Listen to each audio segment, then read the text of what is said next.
One last night. That was pretty cool. Um, Great day, great day. I'm always excited to add not just an outstanding player, but a terrific person, a gentleman with extremely high character. His talents speak for themselves. Those are exciting to talk about. Um, but a young guy that loves the game, loves to work, is very committed, dedicated to becoming a great player, and then to come from a family that obviously his father has a lot of pro experience and has a background that will help guide him towards greatness. Tim Anderson was a huge piece of this. There's no doubt about that. His connection was an integral part in Tim's past and his ability to with workouts, with training guys. Obviously, a place of comfort for the Clarks and for Skyy. And then I think that the success of Illinois basketball. I think the style of play, the success we've had with guards, was also a piece of that. So you add Skyy to what I feel like is a tremendous class, a class with great athleticism. Skyy has that as well. He's obviously coming off a knee that limited his play his senior year, but you're talking about a guy that has elite athleticism to go along with the 6'3", 200-pound frame. That's not high school like for most guys, and he's got a tremendous body and frame, and then an elite ball handler that not only gets his spot on his first move, but where I think Skyy's really unique is his second move, because he's such a great handler. If he's cut off, he can go make a play because of his elite handle. So excited, and you add him to Sincere, to Ty, to Jaden, and you've got a gritty, hard-fought, tough, very talented, very athletic group of guys, and I think this recruiting class can lead to many years of success for our future in Illinois basketball. When Skyy announced, he specifically mentioned Adam Fletcher. How significant is that for a recruit to mention the strength and conditioning coach on national TV that he's going to have? Well, it's a big part of what we do here. We're a development program. We say that. We sell that. And we lift every single day, and that's different. It's not what everybody does. And Fletch is the best. I don't have rankings to prove that, but he is literally the best at what he does. And for a young guy to believe in that, especially a guy coming off an ACL that is still in recovery mode, to have a guy who is that knowledgeable and that good should be a big factor. And Fletch is obviously going to be huge in his development here, especially early. How much is a concern of the knee for None. you guys? Not very little. He came back pretty quick. Whoops. Sorry, Brad. Spilling my iced tea. It's all right. That's what that is? But his knee's not a concern. I think he's an extremely strong young man. He's got a great set of legs in terms of his quads, and those are really important in terms of the knee. It just takes process and training and rehab, and Skyy's going to get that from the jump when he gets here. How do you feel about him and Jaden complementing each other as ball handlers? Yeah, I love it. I love it. They're both guys who can score the ball. They're both guys who can make others better. They're guys that play downhill, and they're most importantly guys that can go get their own. And that's something that is very, very valuable. And then both of them have great bodies. They're both strong. They're both physical and have mature bodies for their ages. So that will help them immensely. When you have a backcourt kind of reset like this, there's a lot of minutes out there. How much did that play in the recruiting pitch for kind of all of these guys? It seems to be quite a big opportunity there. Sure, it's no secret. Kids want to play today. You know, that's why the portal's the portal, and it's why kids want to make decisions. They want the opportunity to play, and you know, we've got great opportunity for those young men to step in and. Are they going to play? Absolutely. Are they going to make mistakes? Absolutely. Are we going to have to let them play through some mistakes? Absolutely. But that's how they grow. And I'm not afraid to play freshmen. And these guys are very, very talented. And, you know, they're going to have to learn on the fly. And I'm excited for that. I don't know if there's a typical recruitment anymore, but most recruitments of high school players are longer term. Just you had maybe a month once he decommitted from Kentucky. What was important in maybe that short time frame, just in Sky's recruitment? Yeah, relationships. You know, obviously there was one with Tim, but it was about gaining one with me.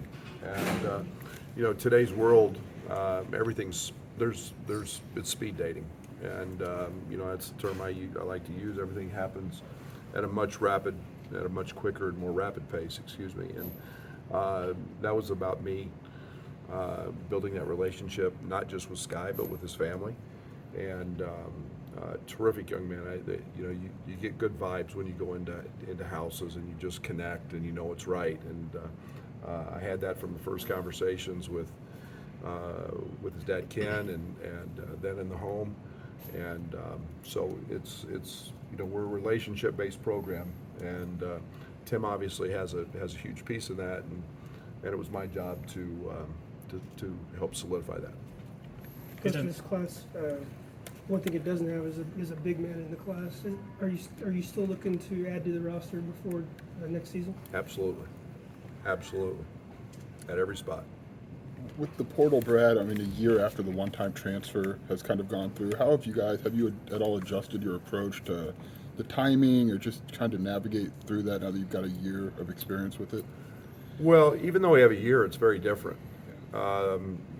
This isn't a COVID year, so we have completely different timelines than what we've had to deal with in the past. And now we've got the May 1st deadline. You know, I'm still yet to see how the one-time transfer is actually going to work, because I think everybody's getting, you know, are in the process of getting waivers anyway. So I think it's an interesting aspect to see how all that plays out. I don't know. I don't have a lot of those answers. The timing is different, which helps us in terms of at least feel like we have some idea of what a roster may look like. You know, we still don't know completely today what that looks like. I don't know if anybody does. You know, and you know, that's not the most comfortable thing, but you keep recruiting, you stay in it, and you stay on guys, and we're checking it literally every day. I think there was 1,255 yesterday. That's a lot of people changing homes. Is Tyler able to do anything but monitor the portal No, right now? no. He's got a full-time job. He and Patrick Biddle and Zach do a good job of monitoring that every single day, pulling clips, actually watching literally every player in the portal and seeing how they might fit. Then those get translated down to you know, to the full-time staff, and then eventually to me. And so it's tedious, it's hard work, it's very time-consuming, and you never know where that gem it could be. It could be a Division II guy, it could be a Division III guy. You know, we actually looked at an NAIA guy. So you just never know, and you stay tuned in multiple times a day. And the good thing we have today is technology, which allows us to get our eyes on kids through video. Tim's made a really big splash in this first year that he's been here. I know he expected that, and you probably did too, but what have you seen in leading to that, and what have you noticed from him as a recruiter? Yeah, you know, I think that Tim's a person with character, and he's got great connections, and you don't put yourself in a position to be successful in this business if you don't have relationships based on something that's solid, and you have to be that as a person. And Tim's got them in a variety of of different areas. You know, his past has led him to be in touch with a lot of people, and but yet he's very high standards, very high character guy. His ability to build relationships on the court, that's a strength of all of our guys. And so, yeah, it's something that we stress in the hiring process and look for is high character guys. And Tim's got a ton of connections, and he's made relationships throughout his entire life and in all aspects of basketball. I guess kind of with losing all those guys to graduation at the guard position and a couple to the portal, how vital was it to get a ball handler of Skyy's caliber late in the Sure. class? Yeah, I mean, we found out this year playing without a ball handler was not very fun. It set us back. You know, I thought at one time we had 3 guys who would be primary ball handlers with Bello, Trent, and Hutch, and those guys go down with an injury. And then you've got to have a guy like DeMonte who was capable, and we won games, but it stunted our growth a little bit because you want to have development. You want to grow routines, and you want to grow roles, and that kicked us a little bit. But you know, we have multiple guys. You know, from Ty to Sincere to you know, obviously Skyy and Jayden can all handle the basketball and play there. So I feel great about that. Skyy had a season kind of like you guys did, just coming off a knee injury, then the hand. And Coach West said he broke his nose at one point too. Just how much will maybe just a new season be a benefit for him, just to kind of get past all that? Yeah, I think, you know, you get by it, and you hope that you know, you don't have 64 games or 68 games, whatever we had this year, with games missed with starters and personnel, and you just hope you've got them all out of the way, and you can put a smile on your face and hit the restart button and know that you got a fresh start. And I think he's excited about that. I think he's excited to get training with you know, with Fletch, and start to feel the mental part of yeah, I'm back.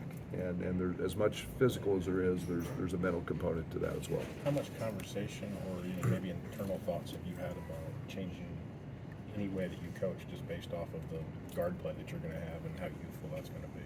We're going to play faster. I said it last year. I thought that I wanted to play faster, and the way things played out this year, we made a lot of adjustments, and there's no doubt that we've got to be a team that is you know, we weren't a great layup making team this year. You know, we lost that aspect when we lost Io, and you know, we added a different piece with Plummer. A great season, and I mean, one of the best years in the country for a transfer. And but yet this team wasn't elite in transition, and Kofi logged a ton of minutes. But we've got to be able to get that back. And you know, we've got guys that have played downhill. We've got elite speed, and maybe the best speed we've ever had from really all 4 of those freshmen. So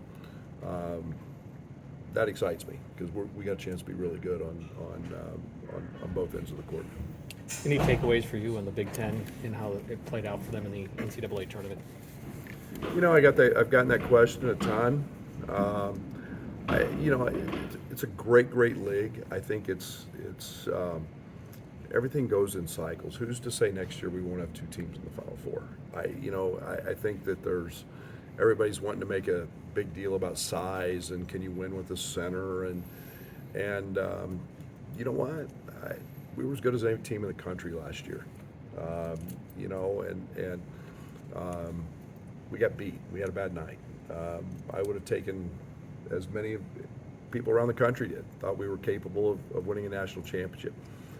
This year, unfortunately, we had some bad injuries at the wrong time. The Jacob Granson injury was huge.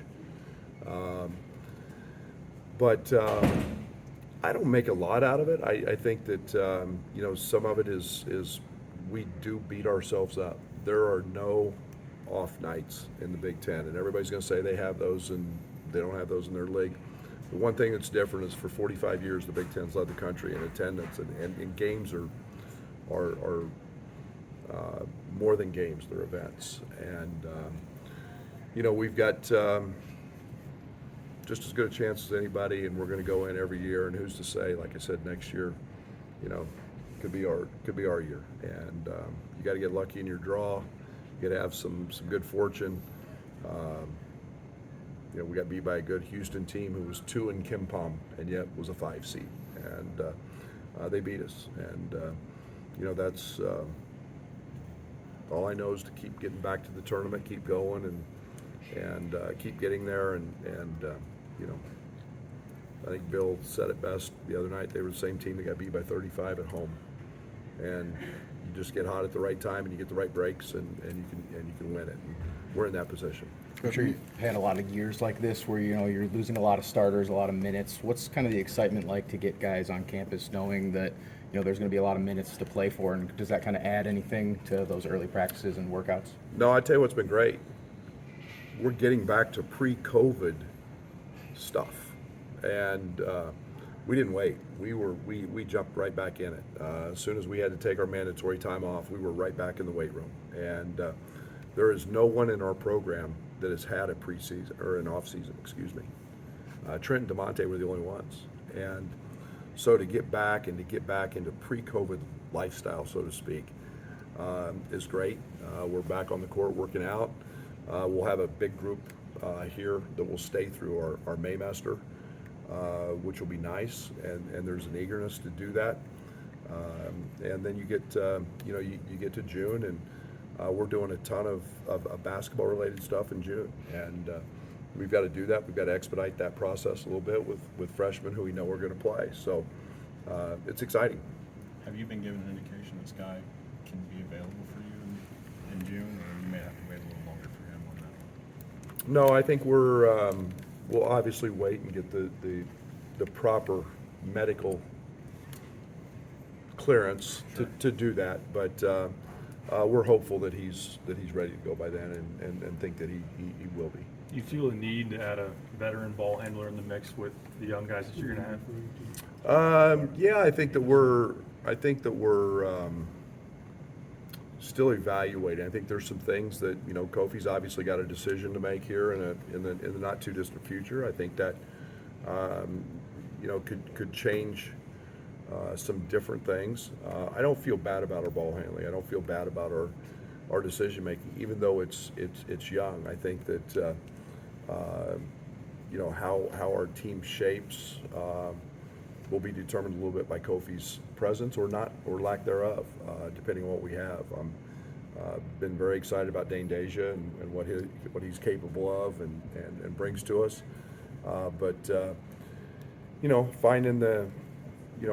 finding a front line piece if he's not here, finding a shooter if he's here, all those things play into it. So it's still a inexact science based on what guys' decisions are, but we're recruiting really every position right now. Good. I don't know if new era is the right word, but you had guys like Trent and DeMonte here for so long, Io, Andres. I mean, to have kind of a fresh set of faces, guys to take the reins, what is that like between these four and Coleman, RJ, Luke? Well, I hope we're not in that new era where we continually see 10, 12 new faces every year. Yet it could be. I think that there's, you've got high major programs right now with 1, 2, 3 guys on scholarship. That's just probably going to be more of the norm. But I hope we're in a position where our program's solid enough that we have 5, 6 guys back every year.